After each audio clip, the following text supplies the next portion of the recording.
अस्सलामुअलैकुम स्टूडेंट्स। आज हम MGT 503 का लेसन 3 और 4 स्टडी करेंगे, जहां हम मैनेजरियल रोल्स और मैनेजरियल फंक्शंस को सिंपल वे में समझेंगे। तो चलिए शुरू करते हैं। सबसे पहले रोल का मतलब समझते हैं।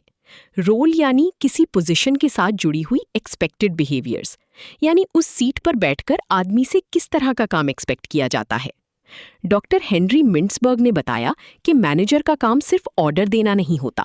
मैनेजर डिफरेंट सिचुएशंस में डिफरेंट रोल्स प्ले करता है। उन्होंने कहा कि आमतौर पर मैनेजर के रोल्स 3 बड़ी कैटेगरीज में आते हैं: इंटरपर्सनल, इंफॉर्मेशनल और डिसीजनल। सिंपल वर्ड्स में, मैनेजर कभी लोगों के साथ डील करता है, कभी इंफॉर्मेशन के साथ और कभी इंपॉर्टेंट डिसीजंस के साथ। इसी वजह से मैनेजर का काम एक ही टाइप का नहीं होता, बल्कि मिक्स होता है। अब इंटरपर्सनल रोल्स को समझते हैं। इंटरपर्सनल का सीधा मतलब है पीपल से रिलेटेड रोल्स, यानी मैनेजर को अपने स्टाफ के साथ भी डील करना होता है और ऑर्गेनाइजेशन के बाहर वालों के साथ भी। इस कैटेगरी में 3 रोल्स होते हैं: फिगर हेड, लीडर और लियाजॉन। फिगर हेड वो रोल है जहां मैनेजर सिंबॉलिक या फॉर्मल ड्यूटीज करता है, जैसे विजिटर्स को ग्रीट करना या लीगल डॉक्यूमेंट साइन करना। यहाँ मैनेजर ऑर्गेनाइजेशन का चेहरा लगता है। लीडर रोल में मैनेजर एम्प्लॉइज के साथ काम करता है। वो मोटिवेट करता है, गाइड करता है, ट्रेनिंग में हेल्प करता है और उनसे अच्छा काम निकलवाता है। लियाजॉन का रोल थोड़ा बाहर की दुनिया से कनेक्टेड होता है। इसमें मैनेजर अपने कॉन्टैक्ट्स बनाता है, आउटसाइडर्स से रिलेशन रखता है और यूजफुल इंफॉर्मेशन हासिल करता है।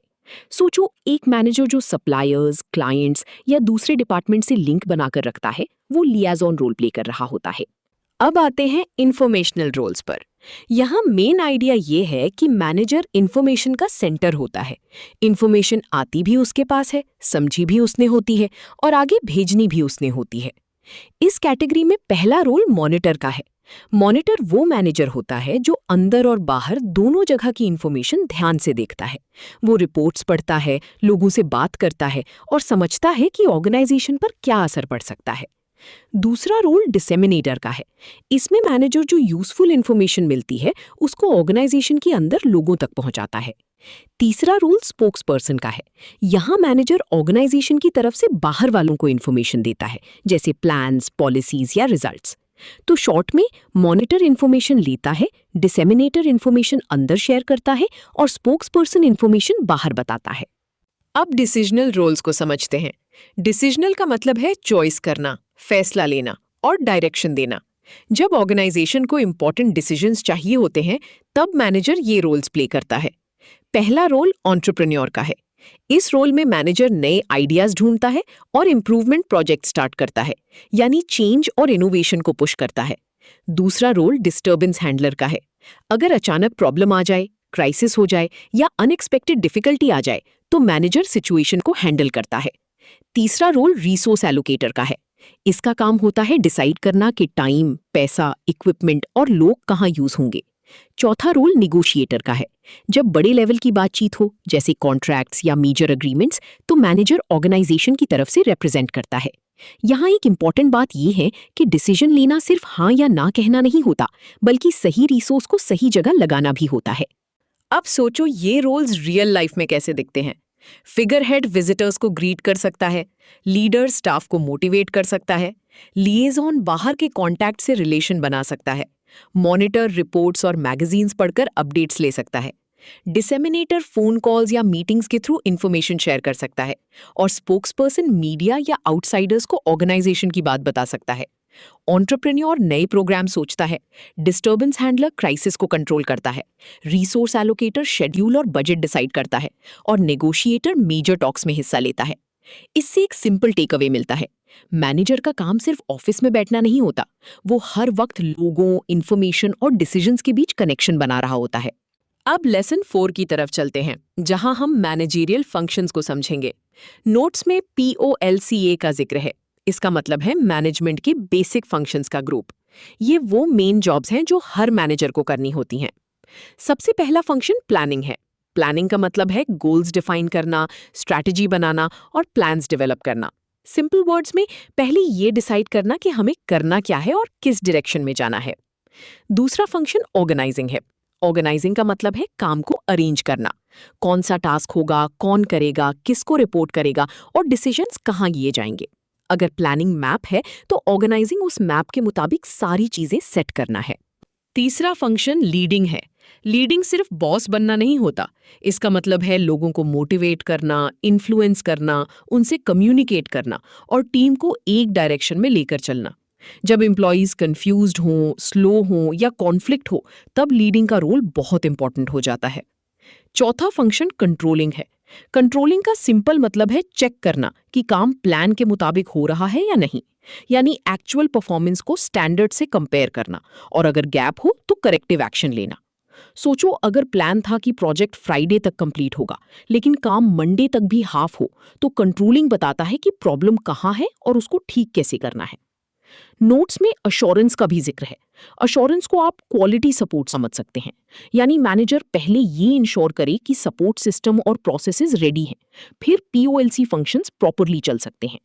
अब मैनेजमेंट प्रोसेस को सिंपल वे में समझते हैं। मैनेजमेंट प्रोसेस ऑनगोइंग डिसीजंस और एक्टिविटीज का नाम है, यानी प्लानिंग, ऑर्गेनाइजिंग, लीडिंग और कंट्रोलिंग एक बार करके खत्म नहीं हो जाते, ये लगातार चलते रहते हैं।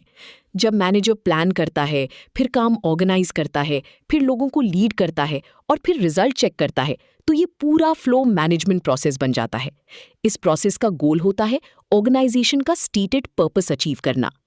ये प्रोसेस सिर्फ प्रॉफिट वाली कंपनीज पर अप्लाई नहीं होता, नॉट फॉर प्रॉफिट ऑर्गेनाइजेशंस पर भी अप्लाई होता है, जैसे government offices, cultural institutions, charities और कुछ हेल्थ केयर फैसिलिटीज।